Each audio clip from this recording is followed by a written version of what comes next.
Sungguh hari ini kita merasakan dan kita nanti akan perjamuan kudus maupun untuk cuplikan The Passion of the Christ.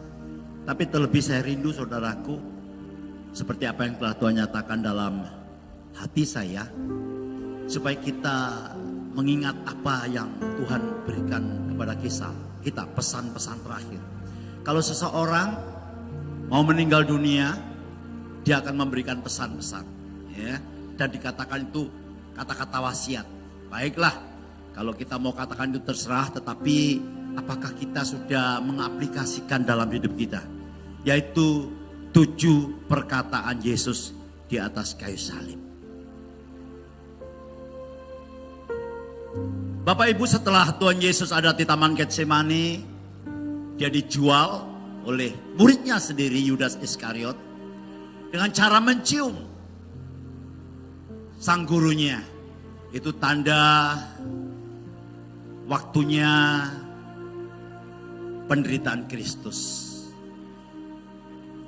Dia dibawa, dia diadili, dia diludahi, bahkan dia dicambuk, dia dihina, dan lain sebagainya. Lebih daripada penderitaan-penderitaan yang kita saksikan. Tapi yang sangat mengagumkan, siapakah dia yang di atas kayu salib? Terkadang kita ngomong, tapi merefleksikan di dalam hidup kita merasa ragu-ragu. Dari jam 9 pagi, dia sudah mulai disiksa sampai pada jam 3 sore. Kurang lebih. Awan mulai gelap. Seolah-olah sampai jam 6 malam kurang lebih. Jam 3 sampai jam 6 malam. Gelap gulita. Itu bukan hanya dalam Alkitab saudaraku. Kalau saudara lihat di Google, ya, tulisan-tulisan dari orang-orang atau para pakar Roma, kerajaan Roma menuliskan ada kegelapan sampai jam 6 malam. Nah, saudaraku, saat menghadapi hal-hal yang terakhir, seharusnya dia tidak bersalah, dia tidak berbuat dosa, dia membangkitkan orang mati, dia memberi makan 5.000 orang, dia membangkitkan orang lumpuh, dia mencelikan mata yang buta sejak lahir. Tetapi oleh karena penguasa-penguasa agama, mereka disalibkan. Seharusnya yang dikatakan bukan yang demikian. Inilah kata-kata berkat yang luar biasa. Kata pertama dikatakan, ya Bapa, ampunilah mereka, sebab mereka tidak tahu apa yang mereka perbuat. Kata yang keluar adalah kata-kata pengampunan. Kata yang pertama kali keluar adalah kata-kata pengampunan. Pertanyaan saya, saudaraku yang kasih, sudahkah kita mengampuni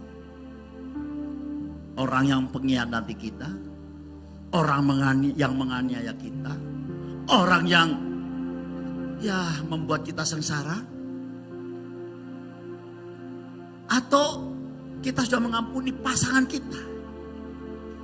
Beberapa tahun yang lalu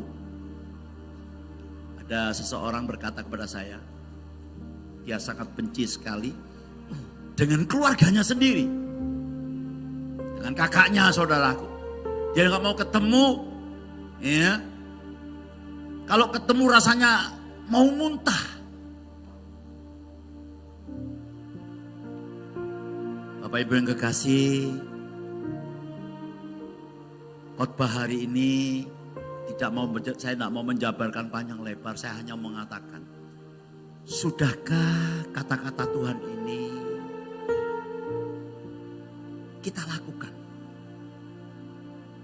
Ya Bapak, ampunilah mereka, sebab mereka nggak tahu apa yang diperbuat. Saudaraku, kita tidak dapat menyenangkan semua orang. Tapi percayalah, cukup saudara mengampuni, itu menyenangkan hati Bapa. Dan saudaraku yang kekasih, saudara akan merasakan plong. Saudara akan merasakan damai sejahtera. Betul Pak Gunawan, serius. Seringkali sebagai gembala, sebelum jadi gembala, saya masih kecil, banyak sekali saya mengalami bully, aniaya, cercaan, hinaan. Tetapi setelah dalam Tuhan, terus menerus saya praktekkan, sekalipun saya tidak bisa, satu kali gagal saya praktekkan lagi. Dan menjadi sesuatu yang ajaib, yang dari hati keluar pengampunan yang sejati. Dan yang kedua saudaraku, pengampunan membawa kepastian keselamatan. Perkataan Tuhan Yesus yang kedua di atas kayu salib,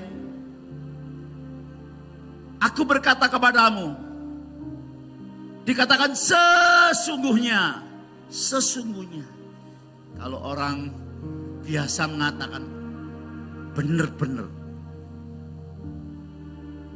sekali omong ini gak mungkin salah.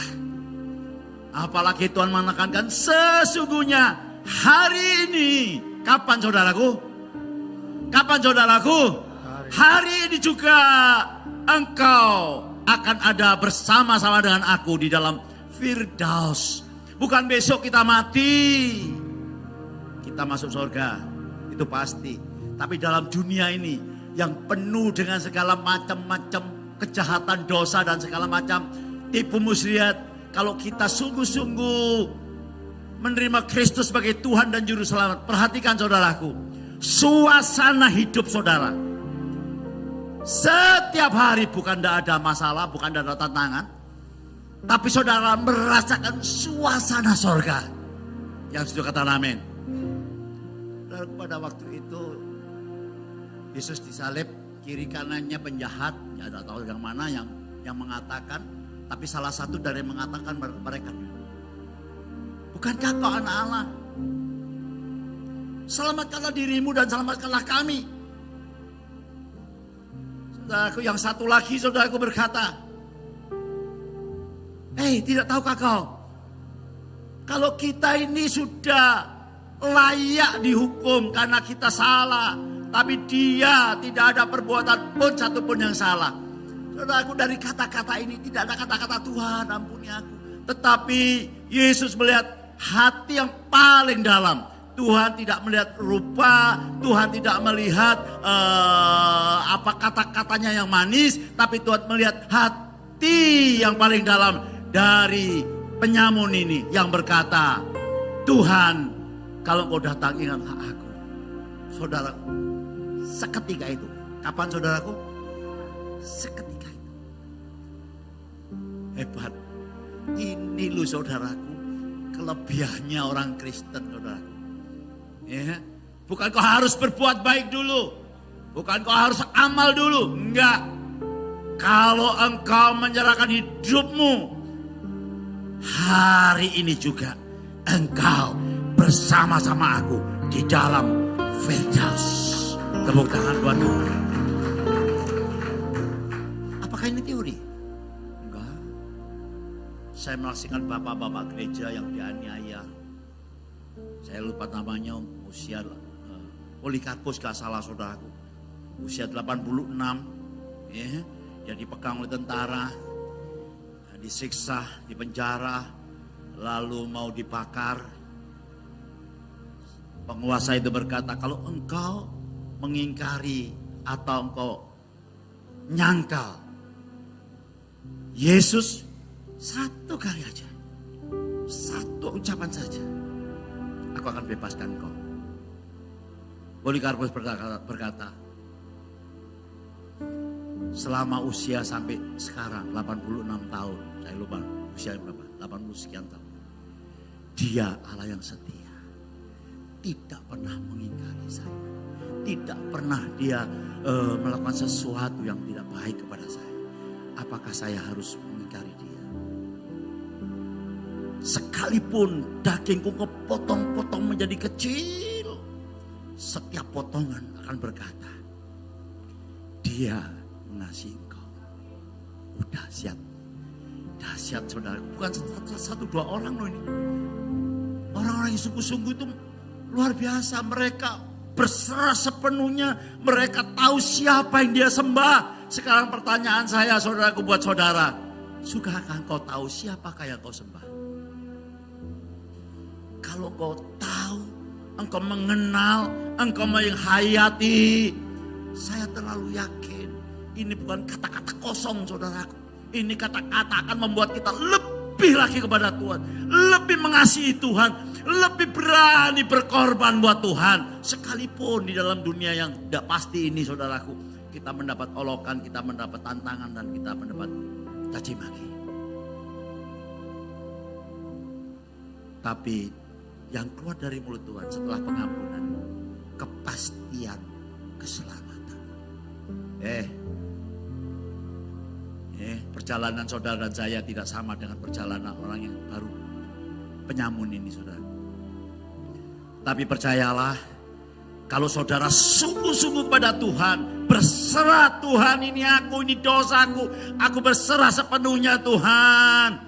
Saudaraku, hari ini juga ya, Tuhan cuma mengampuni segala dosa dan perbuatan masa lalu saudara.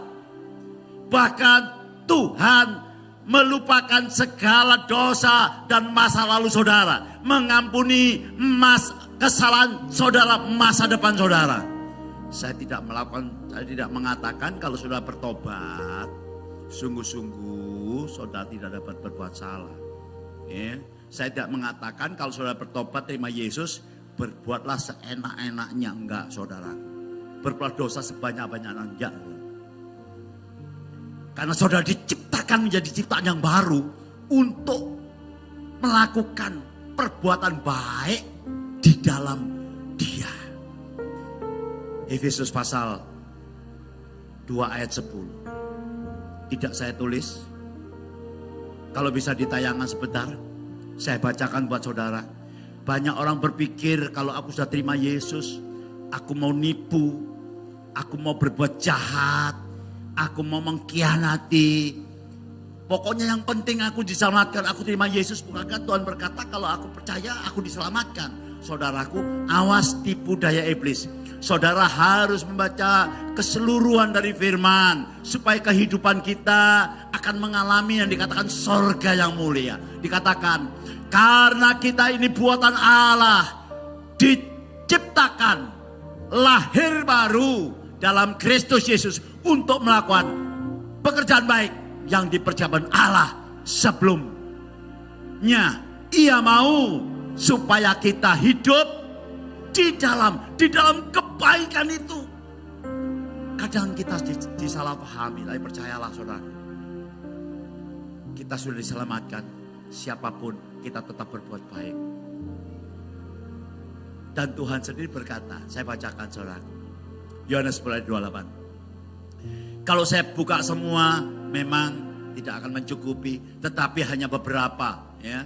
Dan aku memberikan hidup yang kekal kepada mereka. Dan mereka apa? Katakan pasti tidak akan binasa sampai di dunia ini saja. No. Sampai selama-lamanya. Dan jaminan tidak ada satu orang pun dapat merebut. Tapi sayang, banyak orang Kristen ini tidak mau baca firman. Sorry saudaraku ya. Kalau sudah baca sekali rasanya sudah dekat dengan Yesus. Kita dorong saudaraku, kita mau mengandalkan siapa zaman akhir ini saudaraku. Mau mengandalkan siapa? Tidak dapat kita andalkan seorang pun kecuali Dia yang sudah memberikan jaminan. Bahkan kalau saudara baca Yohanes 5 ayat 24, gak ada juga, tidak saya tulis saudaraku. Saya bacakan aja. Yesus berkata, sesungguhnya aku berkata kepadamu, kalau engkau percaya kepadaku, engkau sudah pindah dari dalam maut ke dalam hidup. Jadi saudara ini hidup di dalam kehidupan Kristus yang berkelimpahan. Dahsyat gak saudaraku? Sebab itu ayo kita sungguh-sungguh. Memang banyak sekali godaan saudaraku sekarang. Banyak sekali godaan. Ya. Apalagi sekarang sosial media begitu banyak. Terkadang saya pun merasa aduh. Ya memang benar kata-kata hamba Tuhan, kita hidup di akhir zaman. Sebab itu percayalah, kalau tidak ada yang menjaga kita, yaitu Roh Kudus, percayalah dunia ini sudah habis. Tapi waktunya belum tiba. Saudara saya diberikan kesempatan untuk mengubah hidup kita bersama-sama dengan Roh Kudus untuk menjadi serupa dan segambar seperti Dia. Berikan tepuk tangan yang banyak. Secara cepat, yang ketiga, dalam keadaan sekarat, saya katakan sekarat sebagai manusia. Betapa perihnya saudaraku, darah keluar begitu banyak, tapi dia mengabaikan dirinya. Dia melihat ibunya dan berkata, Ibu, dia berkata kepada Yohanes, inilah anakmu. Dan kepada anak yang namanya Yohanes dia berkata, dan inilah ibu. Saudaraku, orang Kristen itu tidak egois, selalu memikirkan orang lain. Artinya saudaraku mengasihi sesama, katakan bersama saya, 2, 3. Saudara bohong kalau saudara berkata, Tuhan aku cinta engkau, aku melayani engkau, aku udah sungguh-sungguh. Tetapi dengan sesama kita mempunyai pikiran yang negatif. Bukan saya ngomong, 1 Yohanes 4 ayat 20 dikatakan, jikalau seorang berkata aku mengasihi Allah,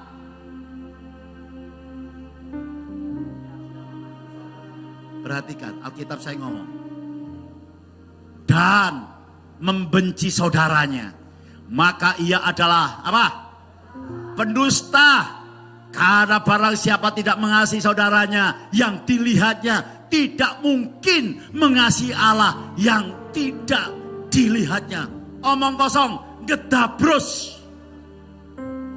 Banyak orang ngomong I love you, saya cinta Tuhan.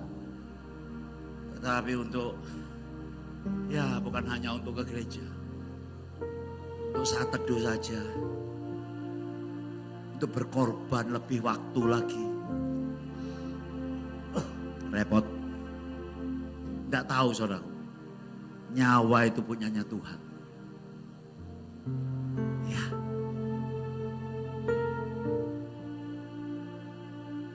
Tuhan Yesus berkata, waktu ditanya oleh seorang pemuka agama, apa yang harus aku lakukan? Yesus berkata, hukum yang pertama, kasihlah Tuhan Allahmu dengan segenap tenagamu, dengan segenap kekuatanmu, dengan segenap jiwamu. Itu hukum yang pertama, kasihlah Tuhan Allahmu. Tapi hukum yang kedua, kasihlah sesamamu seperti dirimu sendiri. Itu hukum sama dengan hukum yang pertama. Artinya kita tidak boleh membedakan, saya amal banyak tapi saya benci sama si A, saya benci sama si B, saya benci dengan pasangan saya. Omong kosong. Saya tidak ngomong, tapi Tuhan yang ngomong. Dan saudara dengarkan baik-baik. Haleluya.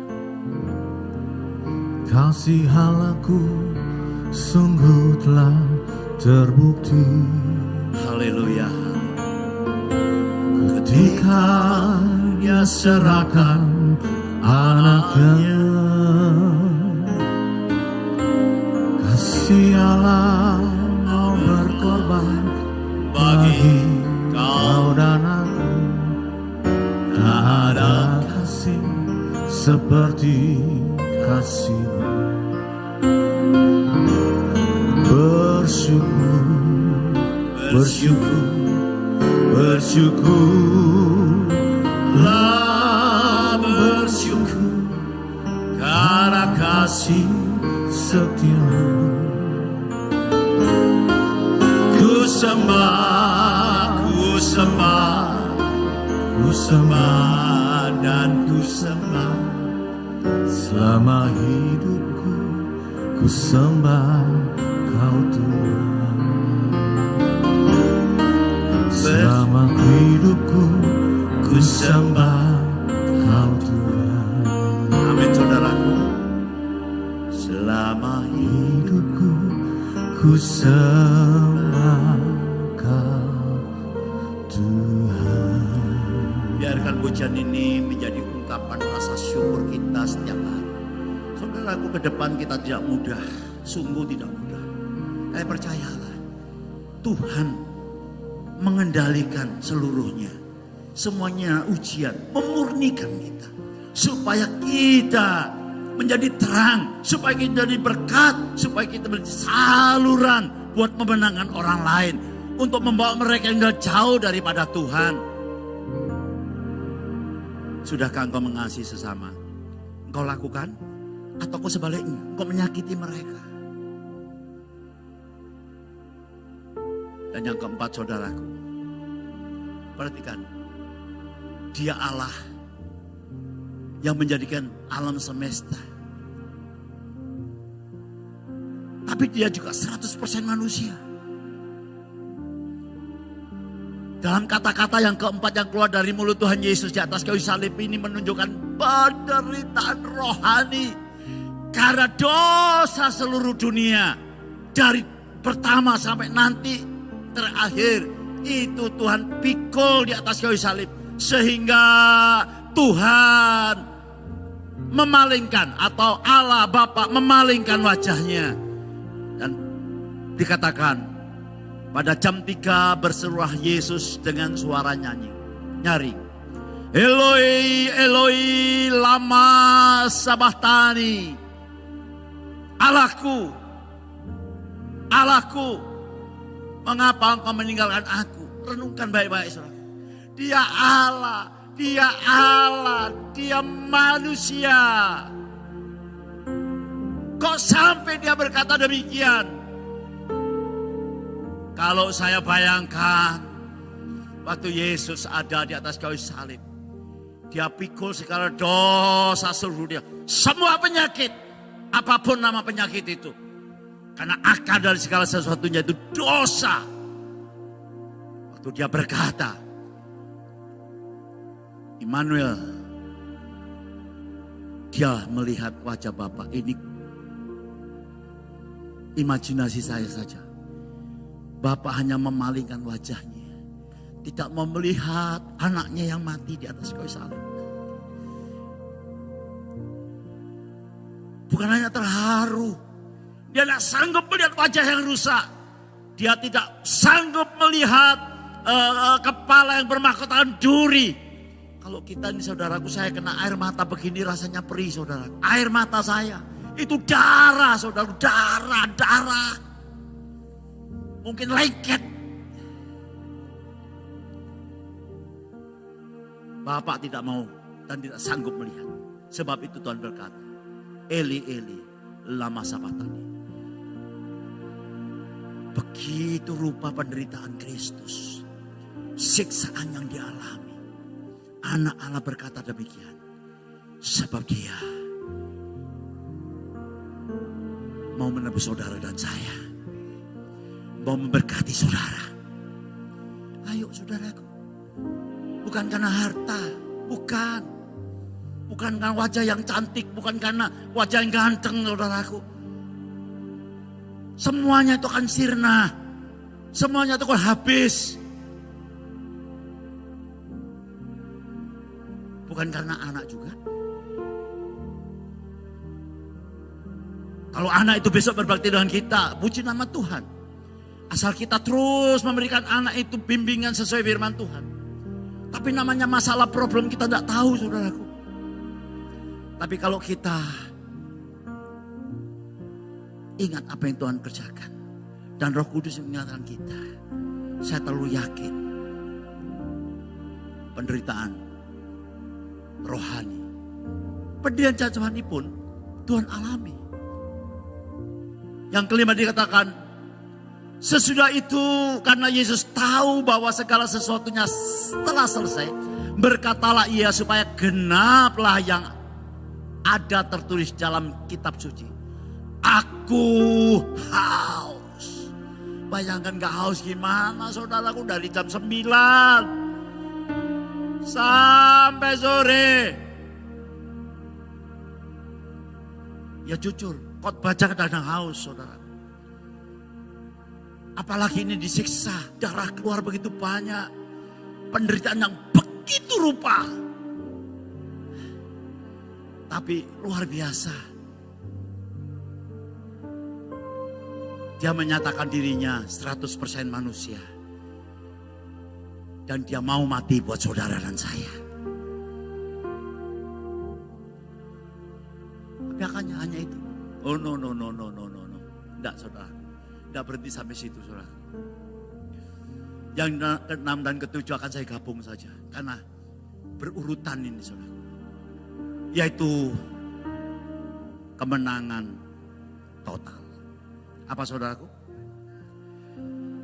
Kemenangan total. Kemenangan total ini akan disertai dengan penyerahan total. Waktu Yesus masuk perkataan yang ke-7. Yesus menyerahkan nyawanya. Banyak orang gak ngerti. Tuhan ini wong Kristen kok iso mati. Ini hanya diketahui orang yang berhikmat. Hanya orang-orang yang sudah bertobat.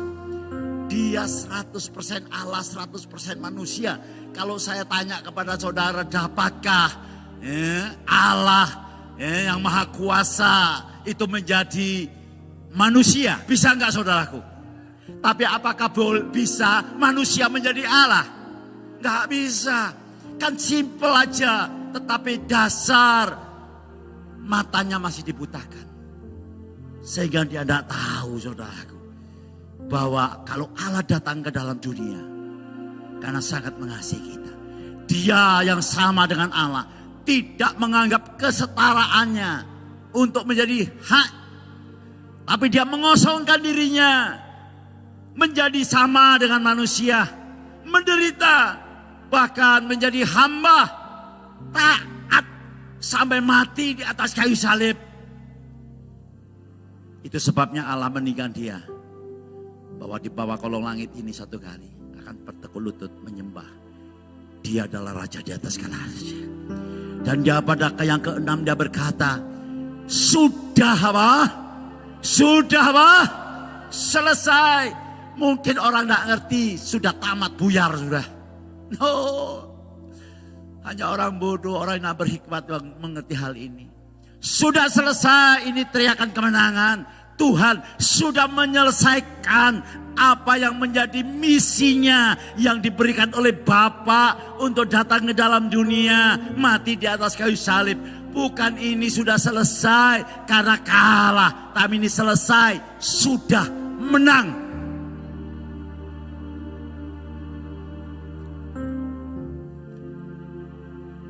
Satu Korintus 15 ayat yang ke-57. Dia ada di sini, tolong ditayangkan. 1 Korintus 15 ayat yang ke-57 dan 58, bolehlah. Saya bacakan demikian, syukur kepada Allah. Hanya syukur kepada Allah yang telah memberikan kepada kita kemenangan oleh Yesus Kristus Tuhan kita. Saudara sudah, bukan akan, sudah diberikan kemenangan. Maka saudara harus bersyukur apapun yang terjadi. Allah bekerja dalam segala sesuatu untuk mendatangkan kebaikan bagi orang yang mengasihi Dia. Tepuk tangan yang panjang. Ya, saya bertobat tidak bim salah bim saudaraku, melalui proses yang begitu menyakitkan. Tetapi saya tahu kalau saya bisa bukan karena saya, karena Roh Kudus yang di dalamnya. Terus hari demi hari, minggu demi minggu, bulan demi bulan, tahun demi tahun sampai saat ini. Dan saya tahu persis bukan kekuatan, tapi Tuhan yang di dalam saya memberikan kemenangan. Saya nggak ngerti. Saudara sekarang mengalami ketempurukan, saudara mengalami sakit penyakit, saudara mengalami caci maki, apapun. Mungkin saudara sudah ditipu oleh rekan kerja saudara. Dan saudara merasa bodoh. Uang hilang semua. Tidak satu pun yang hilang. Enggak. Saudaraku, apa gunanya seluruh harta diberikan kepada kita kalau jiwa kita binasa? Tapi jiwa kita sudah ditebus oleh Tuhan. Saudara memiliki harta kekayaan yang luar biasa. Hidup kekal selama-lamanya. Apa yang harus kita kerjakan? Move on. Bangkit berdiri. Berkarya untuk Tuhan. Saya terlalu yakin saudaraku. Kalau kita mau tidak terpancang dengan kekayaan tadi. Ya, berapa besar saudara tetap berkarya untuk Tuhan. Mungkin saudara akan dikatai orang saudaraku. Iya nek wis entek ngono, melo Tuhan sungguh-sungguh. Biyen waktu sugih kalau melo. Biarin, ngapain kita dengarkan suara orang? Yang penting motivasi saudara. Saya sudah melayani dan saya sudah lakukan dengan terbaik. Urusannya itu urusan Tuhan. Saya tidak mau apa kata orang. Saudaraku, manusia itu selalu melihat keadaan, melihat rupa. Selalu melihat kita, masa lalu kita. Tapi Tuhan tidak. Tuhan melihat kita di dalam Kristus yang sudah menebus kita, yang sudah memulihkan kita. Oh, tepuk tangan buat Tuhan.